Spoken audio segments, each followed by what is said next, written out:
space, a brand new chart. For the head and for the heart, it's your journey, your tools. If you've ever felt that crushing wave of self-criticism after a moment of panic, the feeling that you should just be stronger or calmer. And better able to handle it. Exactly. Then you know that burning question, what is wrong with me? Why can't I just control myself? And those questions, well, they feel incredibly real and personal, don't they? But they are, I think, fundamentally misleading. Misleading how? They assume your distress is some kind of moral failing or a failure of willpower. Yeah. But if we put on the lens of modern neurobiology, we see something completely different. Okay. Anxiety, panic, that feeling of being emotionally paralyzed, even the desperate urge to people pleasers. These are not character flaws. They are highly intelligent, complex biological survival programs. And they're running exactly as designed. Precisely. They're running exactly as they were designed to run. So that's the core mission of this deep dive then. We're going to try to invert that common self-critical narrative. The human brain's most ancient foundational architecture prioritizes one singular directive above everything else: survival.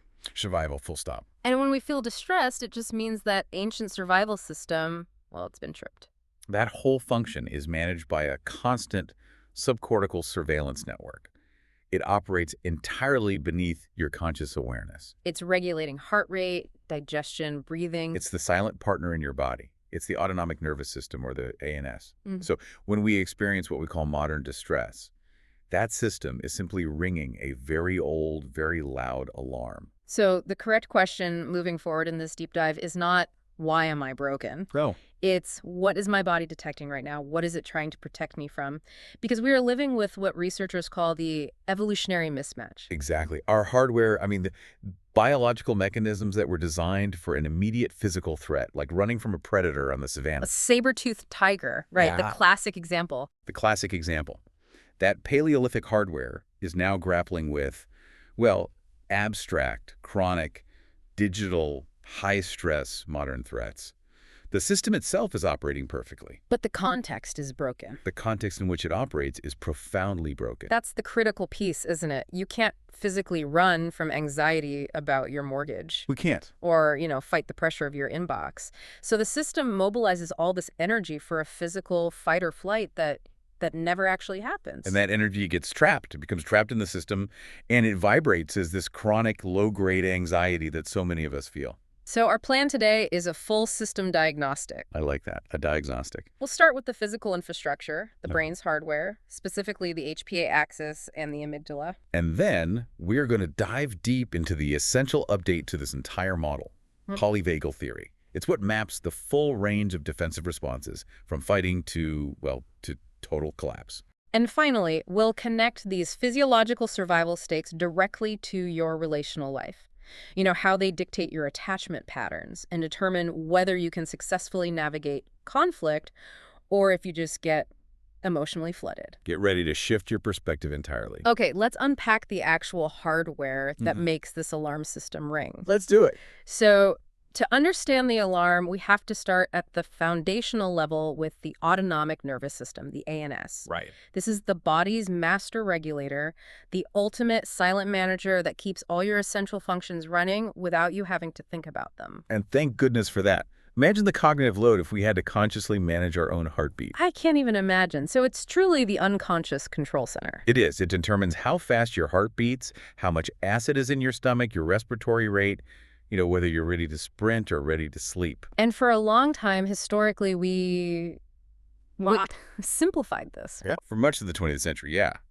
We simplified the ANS into this beautiful but ultimately incomplete binary model. The teeter-totter. The teeter-totter, or an antagonistic pair. Yeah. A gas pedal and a brake. And the two sides of that classic model were the sympathetic nervous system, the SNS. That's the accelerator. And the parasympathetic nervous system, the PNS. Which is the brake. Let's talk about the accelerator first, the sympathetic system. Okay, so when the sympathetic nervous system is triggered, say by a sudden fright or perceived danger, it unleashes immediate mobilization. This is your classic fight or flight. And it does that with chemicals. Chemically, yes. It triggers the release of catecholamines. The most recognizable ones are epinephrine, which we all know as adrenaline, Right. and norepinephrine. This rush is designed to prepare you physically for confrontation or escape. And the effects are, they're not subtle, they're instantaneous and really dramatic. Absolutely. Blood flow is instantly redistributed. It gets shunted away from your viscera, your stomach, your reproductive organs, things you don't need for an immediate fight, And it rushes out to the big muscles. to your large skeletal muscles, especially the arms and legs. Your pupils dilate to take in more visual information, and your heart rate surges, sometimes doubling, to pump oxygenated blood to your extremities. It is a system built for urgent physical action. And the parasympathetic system, the PNS, was seen as the opposite, the rest and digest function. Exactly. When the threat passes, the PNS is supposed to come online, slow the heart, facilitate digestion, stimulate the immune response, but bring the body back to homeostasis and back to balance. That all sounds so logical and neat, but you said this binary model was insufficient. Why? What couldn't it explain? Well, because the human experience of overwhelming threat is not always a binary choice of fighting or running. Mm-hmm. Think about that classic scenario where a person is so terrified they can't move, they freeze. Scared stiff. That deep, immobilizing fear paralysis, where the heart rate might actually drop, but your muscle tone is still incredibly high, that just didn't fit neatly into the simple fight-flight-rest model. And what else? Nor did the complex relational strategy of appeasement, what we now call fawn. The old model just couldn't map the full hierarchy of these defensive responses. And that's what led researchers to dig deeper. It's what led researchers like Dr. Stephen Porges to realize that the PNS, the brake, was far more complex than we originally thought. Okay, but before we jump into polyvagal theory, which gives us that much better map, we need to understand the physical structures driving that initial immediate alarm. The first responders in the brain. Exactly. Let's look at the brain's specialized security guard, the amygdala. The amygdala is often called the brain's smoke detector, and it's a perfect metaphor. It's a tiny almond-shaped structure deep within the temporal lobes. And its job is just vigilance. Relentless vigilance. It constantly scans every single piece of incoming sensory data, what you see, hear, smell, and feel, and it compares that data against an archive of past patterns of pain, danger, or threat. And here's where the architectural design is so critical. The amygdala gets its information on a fast track. A super fast track. It receives information from the thalamus, the brain's main relay station, in a very fast, direct pathway. This means the amygdala can initiate a survival response milliseconds before the data even reaches your prefrontal cortex. Your thinking brain. Your thinking brain, the part responsible for logic and analysis. So this is a brilliant evolutionary compromise, then. It really is.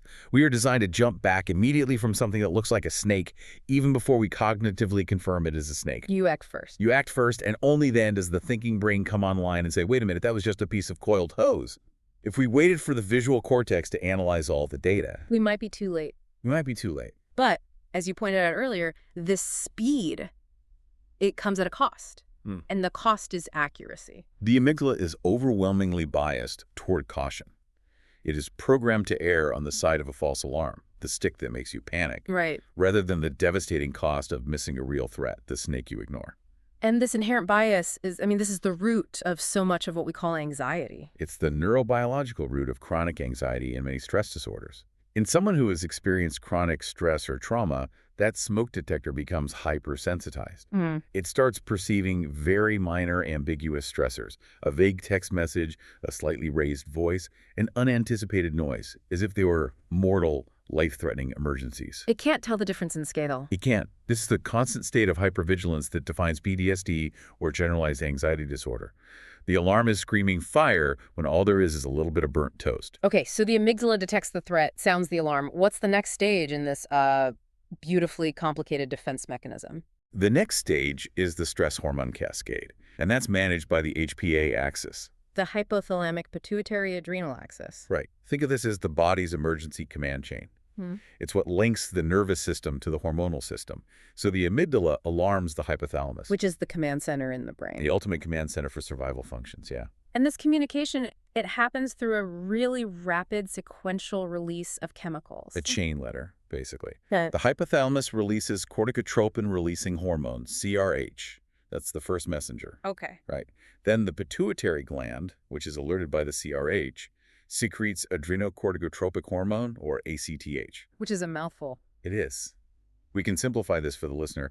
Think of ACTH as the express mail that tells the final destination, the adrenal glands, to activate code red. So if I'm understanding this cascade correctly, the brain sends this very complex multi-step chain letter that ultimately ends with the adrenal glands, Which are perched right on top of your kidneys. flooding the body with these powerful stress hormones. Precisely. And we need to distinguish between the two primary players here, adrenaline and cortisol. Adrenaline is the one we all know. Adrenaline, or epinephrine, is the immediate fuel injection. It's fast, designed for short, explosive responses, the sudden increase in heart rate and blood pressure, that burst of energy. But cortisol, often called the primary stress hormone, that's the system's long game. It is. It's slower to build up, but its effects are systemic and sustained. And what's its main goal? Why is it there? Its main goal is energy management. It increases the glucose concentration in your bloodstream. That ensures both your brain and your muscles have sustained fuel for a prolonged defense effort. Okay, so it's providing fuel. But more importantly, cortisol is highly effective at suppressing functions that are deemed non-essential for immediate survival. And this explains so much of what people experience during chronic stress. Which systems are we talking about shutting down? Well, the immune system, for one, it's very resource intensive, also the reproductive system, and crucially, the digestive processes. Which is why people under relentless pressure often report being constantly sick or having severe digestive issues. Exactly. IBS, struggling with fertility, the body is literally saying, I am fighting for my life right now. I don't have the luxury of digesting this food or producing new life. And this is the point where the chronic stress malfunction becomes so dangerous. Because in a healthy system, cortisol is supposed to be self-regulating. It's supposed to act as a feedback loop. High cortisol levels are supposed to signal the hypothalamus to turn the alarm off. Okay, we're good. Stand down. But in chronic anxiety or trauma, that loop breaks. That crucial feedback loop breaks down. Either the hypothalamus becomes desensitized to the stop signal, or the amygdala simply never stops sending the danger signal in the first place. And the result? The result is a toxic chronic bath of stress hormones that not only burns out the body, but starts to significantly degrade cognitive function, impairing your memory and your ability to make complex decisions. So if the anatomy is the hardware and the hormones are the fuel, then the neurotransmitters, they're like the software. They're the software managing the constant stream of signals. And we have to talk about the delicate balance between GABA and glutamate. The brain's stop-and-go mechanism. That's it. GABA, or gamma-aminobutyric acid, is the inhibitory superhero. It's the brain's natural Valium. So its job is to calm things down. Its job is to calm the excessive firing of neurons and inhibit those fast-moving fear circuits. If you have chronic anxiety, often you are dealing with a deficiency in GABA, or your GABA receptors have become less sensitive. And that connection to real life is essential because it explains certain coping mechanisms people develop. Right. Alcohol, for instance, and prescription benzodiazepines. They both exert their calming effect by mimicking and boosting GABA. So it's proof that the individual struggling with anxiety is chemically attempting to provide the soothing, inhibitory function that their own nervous system is failing to deliver. It's a biological imperative to seek calm. They're self-medicating a real neurochemical imbalance. And on the flip side of GABA, we have glutamate. Glutamate, the brain's primary excitatory neurotransmitter. And it's not all bad. Oh, not at all. Glutamate is essential. It's key for neuroplasticity, memory formation, learning, but in excess, glutamate is what drives hyperarousal. Racing thoughts. The frantic firing of neurons and those characteristic overwhelming racing thoughts that define severe anxiety. The mind feels like it's speeding at 100 miles an hour with no off-ramp. So the inner battle of the anxious mind is really this biochemical tug of war between glutamate pushing the acceleration pedal And GABA desperately trying to apply the brakes. It is. And to integrate all this technical information into a more practical framework, we often use the anxiety iceberg model. I love this metaphor. It's critical for effective intervention, the visible tip of the iceberg, that little 10% we can all see. Right. That's what people usually complain about. Right. Panic attacks, avoidance behaviors, sudden irritability, chronic perfectionism, nervousness. These are the symptoms. But the massive submerged portion of the iceberg, the 90% that's driving the whole operation, contains the systemic drivers. So what's under the water? This includes the chronic stress load, poor sleep architecture, hormonal imbalances like that constant cortisol bath we talked about, unresolved trauma memories, unmet attachment needs, and deep-seated feelings of shame or guilt. And this brings us back to intervention. If you only focus on the tip, trying to use relaxation breathing to get out of a panic attack, Right. without addressing the submerged drivers like systemic sleep deprivation or unresolved relational trauma, you're only getting a temporary fix. A Band-Aid solution. You cannot manage chronic anxiety until you recognize it as a whole-body systemic event driven by those invisible factors beneath the surface. So the goal isn't just to stop the alarm ringing temporarily? No. The goal is to repair the systemic biases that keep the alarm hypersensitive in the first place. Okay, so we've established that the classic binary model of the ANS was insufficient. It couldn't explain complex states like freezing or social appeasement. Right. It was too simple. So now we transition to the essential modern update, polyvagal theory, developed by Dr. Stephen Porges. This is where we get that sophisticated map of human defense.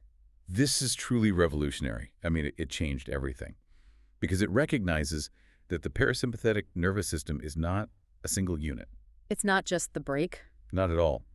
It revealed that the vagus nerve, which is the primary nerve governing these rest-digest functions, actually evolved in two distinct pathways. Two pathways. And when you combine those two with the sympathetic system, you get this beautiful hierarchical map, the three states of the vagal ladder. Let's start at the bottom of that ladder, the oldest evolutionary circuit. The dorsal vagal complex. This is the ancient primitive defense system shared with our reptile and fish ancestors. And the wiring is different. It uses unmyelinated nerve fibers, which means the electrical conduction is slow.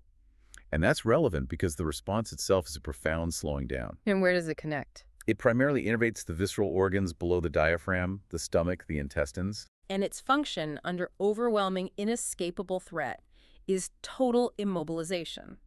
The radical shutdown response. It's feigning death. What does that feel like for a human? The human experience of this is heavy and terrifying. It's profound dissociation where you feel completely disconnected from your body, emotional numbness, lethargy, or complete hopelessness. And what's happening physiologically? The body activates bradycardia, a dangerous slowing of the heart, and drops its metabolism to conserve energy. This is the biological emergency brake. It gets deployed when fight or flight has failed, or when the threat is so overwhelming that stillness is the only option left. Like an opossum playing dead. Exactly like an opossum playing dead. Okay, so moving up one rung on the ladder, we hit the familiar ground of Circuit 2. The sympathetic nervous system, the one we talked about earlier. Immobilization system. Right. It evolved later with amphibians and early vertebrates. It's high energy, directing resources away from the core and toward the limbs. And the purpose here is to engage energy for survival. Fight or flight. We feel fear, urgency, anxiety, and anger in this state. Our focus narrows exclusively to the threat, and everything else just becomes background noise. And finally, at the top of the ladder, we have the gold standard, the newest evolutionary circuit unique to mammals. The ventral vagal complex. This is the sophisticated social engagement system. And this one is wired for speed. Crucially, this system uses myelinated nerve fibers, making it fast and flexible. It innervates the organs above the diaphragm, the heart and lungs, and this is the key piece. Yeah. It also innervates the muscles of the face, head, and neck. The muscles that control your vocal tone, your eye contact, and the tiny muscles in your middle ear. The middle ear, why there? Those muscles allow us to filter out low-frequency sounds, like a predator's growl, and focus specifically on high-frequency human vocal tones. Wait, so you're telling me the same nerve that helps regulate my heart is directly linked to my ability to listen and maintain eye contact? Exactly. Porges calls these link structures the social engagement system. When the ventral vagal system is online, it regulates our heart rate, and it allows us to connect. It literally supports co-regulation and safety. So when we're here, in this state, we feel grounded, safe, curious, and empathetic. This is where real connection and learning actually happen. This hierarchy, often visualized as a ladder by the therapist Deb Dana, it shows that we're constantly moving up and down based on subconscious cues. We are. And here is a critical insight for recovery. A real game changer for anyone dealing with complex trauma or chronic anxiety. Okay. If you are stuck at the bottom of the ladder in dorsal shutdown, experiencing that deep, numb depression or severe dissociation, to start healing, you often have to pass through the middle. Through the sympathetic mobilization state. You have to. So someone recovering from a long period of numbness where they felt nothing might suddenly experience overwhelming anxiety or intense panic attacks. Or even bursts of anger for seemingly minor reasons. Right. That's the exact scenario. When the system starts climbing out of collapse, that surge of energy, which looks like sympathetic distress, is often misdiagnosed as getting worse. But the opposite is true. The opposite is true. It's activation. It's the life force mobilizing again, transitioning from total survival shutdown back into a state where fight or flight is possible. So we need to reframe that intense anxiety not as a failure, Not at all. but as a sign of movement up the ladder. The body is reclaiming energy. That reframing is huge. It turns a scary symptom into a sign of biological progress. But how does the body decide which rung of the ladder it needs to be on? That's determined by neuroception. Neuroception. Porges coined this term, and it's arguably the most important concept in the theory. Neuroception is the neural process of evaluating risk without conscious awareness. It's entirely visceral, not cognitive. It's the gut feeling, the sudden wave of heat, the hair standing up on your arms. The body reacting before your logical brain has time to formulate a thought. So our nervous system is relentlessly scanning for cues of safety or danger. It is. In 3 distinct environments. First, the inside environment, or interoception, is my heart racing. Is my stomach tight? Am I holding my breath? Second, the outside environment. The physical space. Loud, sudden noises, chaotic movements, unexpected touch, extreme cold. These are immediate physical cues of potential threat. And third, the most complex and relevant for modern life, the Beachian environment. The relational cues. Is the person in front of me maintaining a soft, rhythmic gaze? Or are they staring intensely? Is their voice melodic and engaging? A ventral cue. Right. Or is it flat, monotone, and rigid? A sympathetic cue. Are they posturally open or defensively closed? And that explains why a boss's flat tone in an email can instantly trigger a feeling of doom, even if the content of the email is totally neutral. Correct. The system is responding to the perceived lack of prosody or connection, not the words themselves. The core problem for people with anxiety or trauma is faulty neuroception. The system is miscalibrated. It's constantly biased toward detecting danger, even in safe situations. A neutral face is read as critical. A quiet hallway is read as isolating. So that miscalibration, the system believing it's fighting a predator when it's just dealing with a tight deadline, that isn't a choice. It's a biological adaptation shaped by past necessity. It's an old filing system, applying old orders to a new, safer context.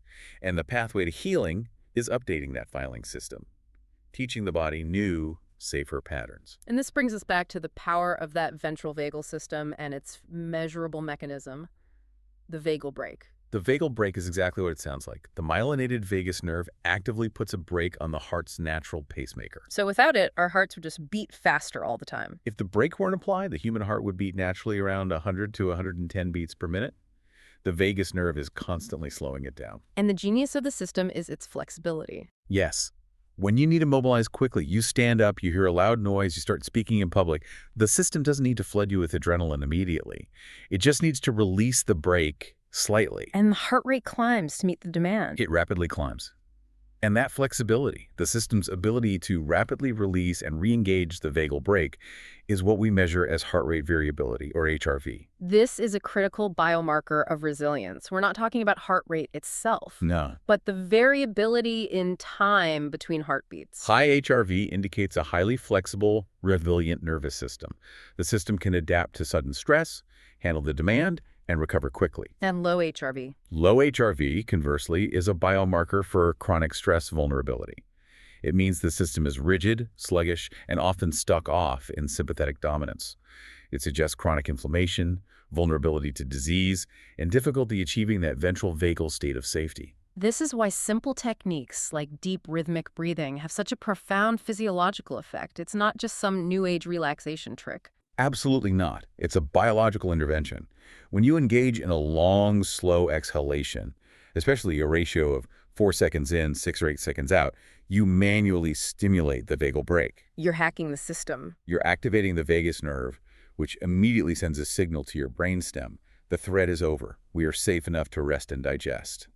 It's a physical intervention that can override the amygdala's alarm by providing biological proof of safety. Okay, we've established the infrastructure and the map.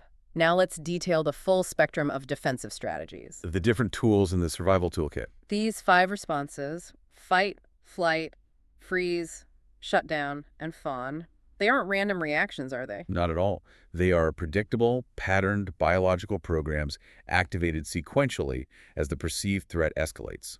And understanding them allows us to translate our feelings, shame, resentment, exhaustion, back into biological data points. Starting with mobilization, let's look at fight. This is pure sympathetic activation, aggressive defense. Biologically, it's adrenaline-fueled. Blood is rushed aggressively to the arms, the hands, and the jaw. And remember, at this level of arousal, the prefrontal cortex is significantly impaired. Logic is offline. Logic, impulse control, and perspective go offline. The limbic system, the survival brain, is fully in charge. In modern life, we see this manifest as high irritability or micromanaging and controlling behavior. Defensiveness, aggressive confrontation, or those explosive, out-of-control reactions, often termed narcissistic rage. But it's crucial to reframe anger. It is. Anger is not inherently toxic. Biologically, it is mobilizing energy designed to remove an obstacle or protect a boundary. It only becomes destructive when it's discharged without that ventral vagal regulation needed to keep the prefrontal cortex online. Then there's flight. Also sympathetic mobilization, but the energy goes to a different place. Here, the blood rushes primarily to the legs, fueling that powerful urge to run or escape. Since you can't run from an abstract threat like mounting credit card debt, flight manifests internally as workaholism, compulsive busyness, just filling every minute of the day to avoid feeling or thinking. Abruptly cutting off relationships? Or physical restlessness, like constant fidgeting or pacing? That connection to generalized anxiety disorder is powerful.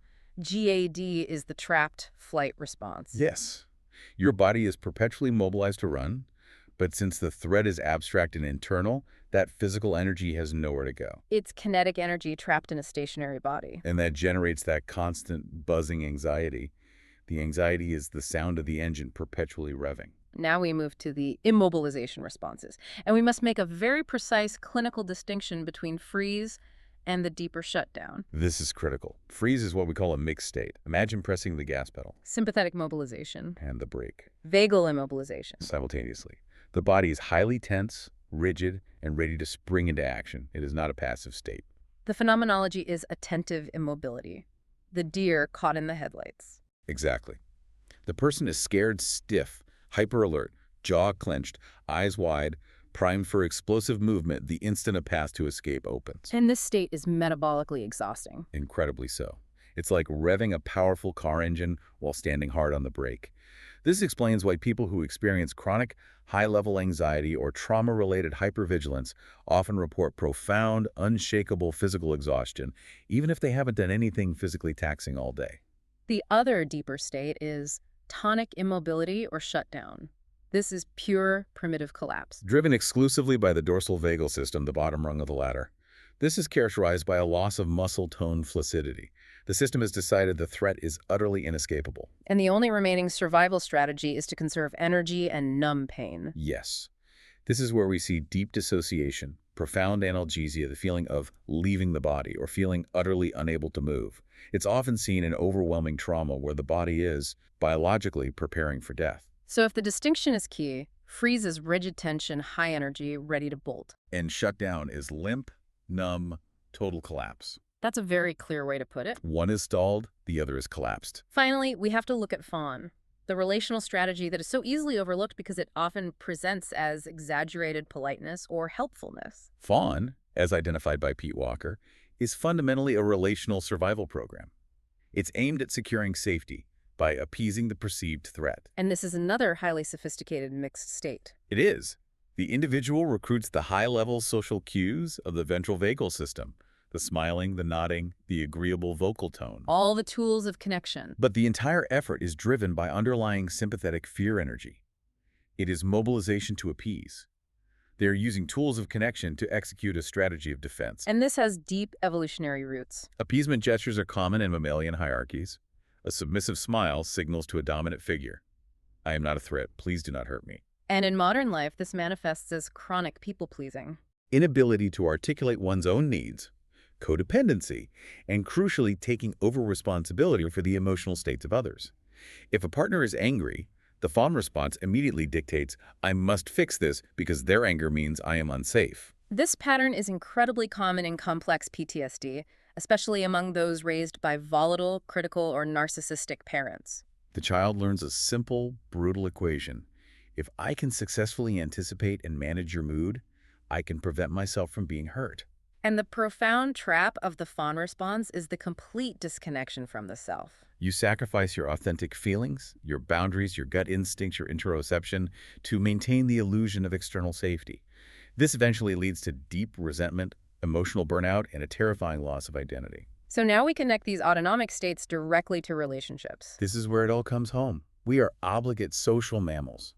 Human nervous systems are designed not to self-regulate in isolation, but to co-regulate. Therefore, our attachment styles are simply the patterned autonomic survival responses we developed to manage relational stress early in life.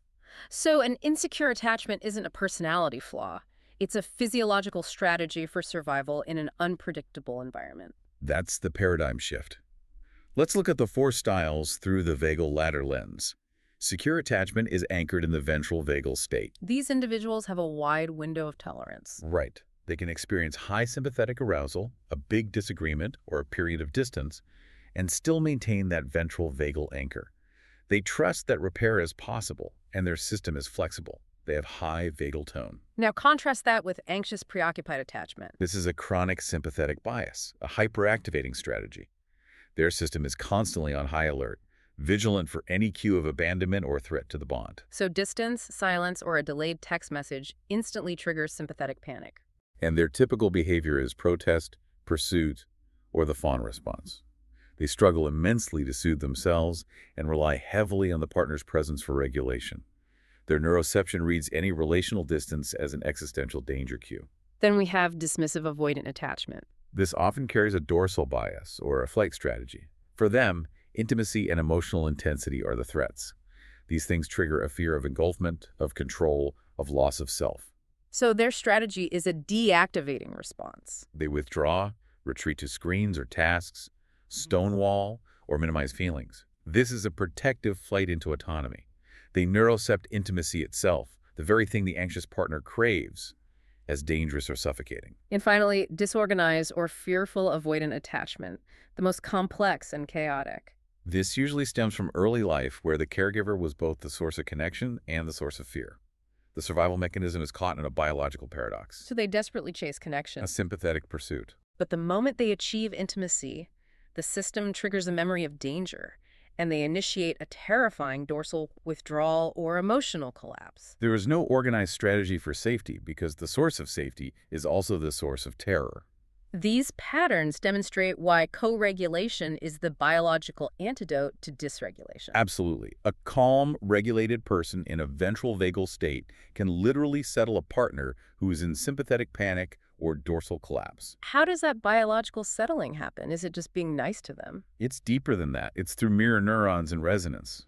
When one person projects cues of safety, a soft gaze, a melodic modulated voice, a relaxed posture, they are signaling the other person's amygdala, bypassing their cognitive anxiety and saying, the threat is not here. This explains why validation is so much more than just good communication. Saying, I see you and your feeling makes sense is a profound biological intervention. It is. It stimulates oxytocin release. Oxytocin is a powerful neuromodulator that significantly lowers cortisol levels and reinforces the neurological pathways associated with connection and safety.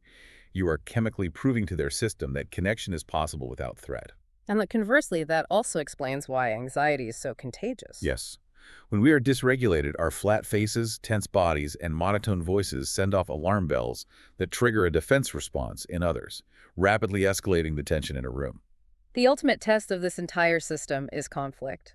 And Dr. John Gottman's research gave us the precise physiological data points for why arguments go so devastatingly wrong. He used the concept of emotional flooding. Flooding is the physiological hijacking.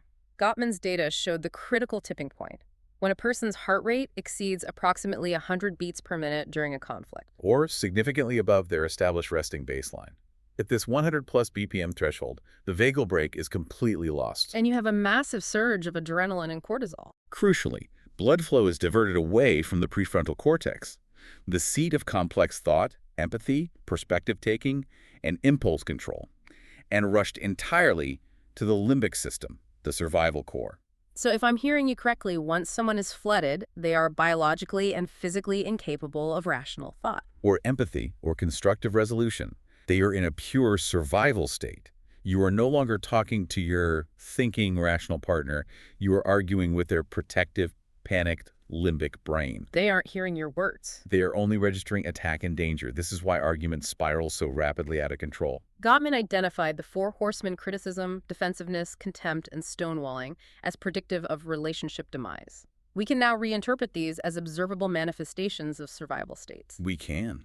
Criticism is a clear fight response, a sympathetic mobilization to dominate or injure the perceived threat. Defensiveness is a mix of fight and flight. Desperately shielding against incoming attack and denying responsibility.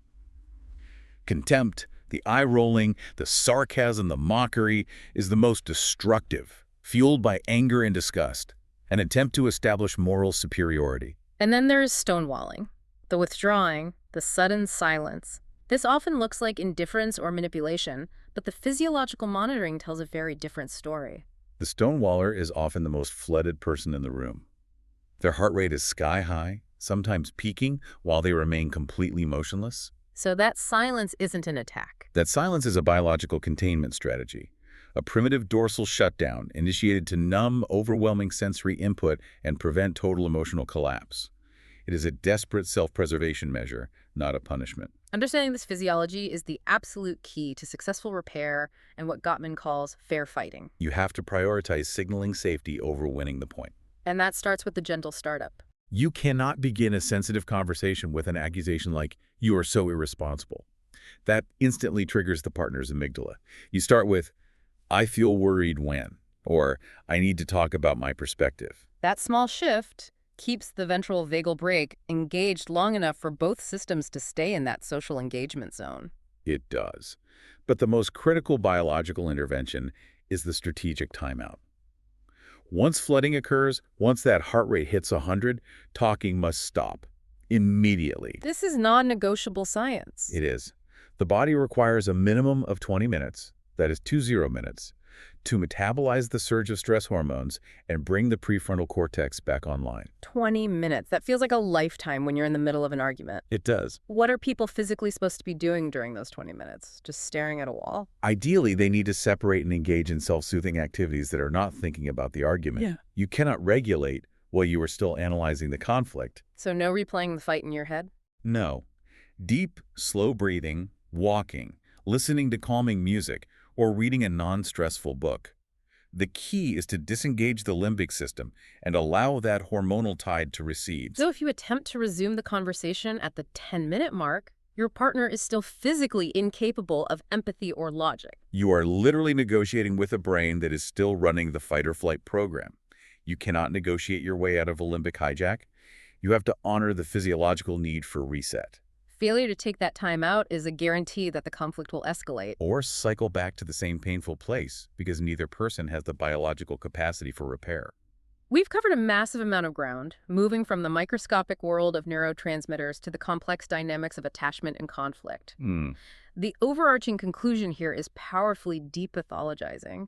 Anxiety, reactivity, and shutdown are not flaws. They are complex, adaptive biological features. They are reliable, ancient programs that kept your ancestors alive. The fight response preserves necessary boundaries. Flight strategically seeks safety. Freeze buys valuable time. Fawn secures crucial social connection. And shutdown offers necessary biological analgesia when pain is inescapable.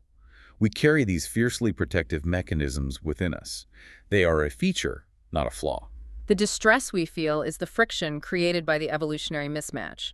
Our powerful defense system is perfectly tuned for acute physical danger. But it is entirely miscalibrated for the abstract, chronic, and ambiguous threats of the modern world. Our system is triggered by emails, social media algorithms, and the constant demand of digital communication.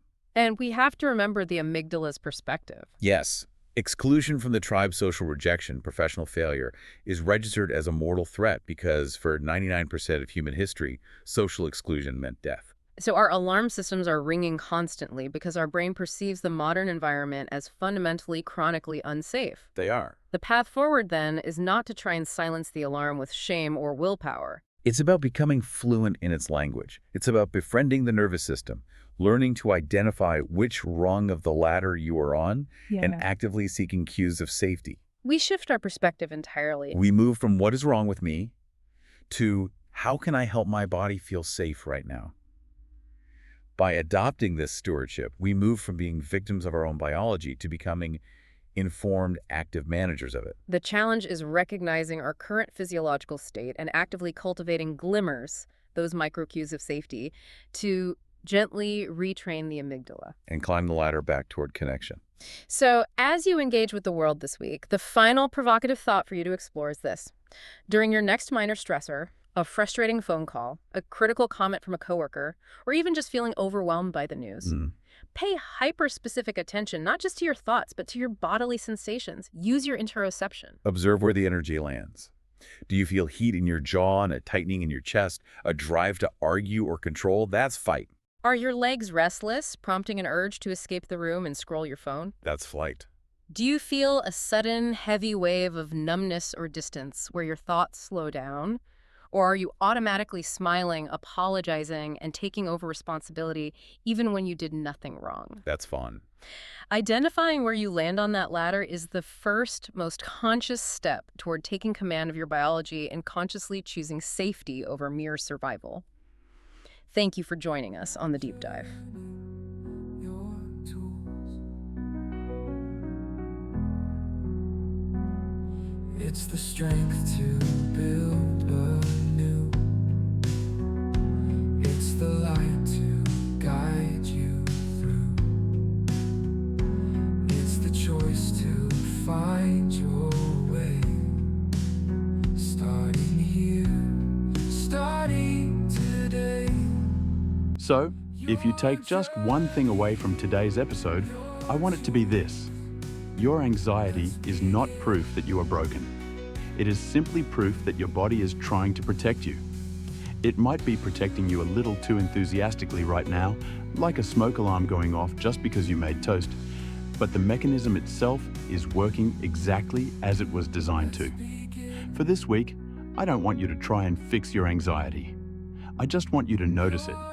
When that chest tightness starts or the racing thoughts begin, try to say to yourself, this is just my internal safety system working overtime. If you are in the thick of it right now and you need a way to turn that alarm down, open the Your Journey. Your Tools app. Go to the Tools section.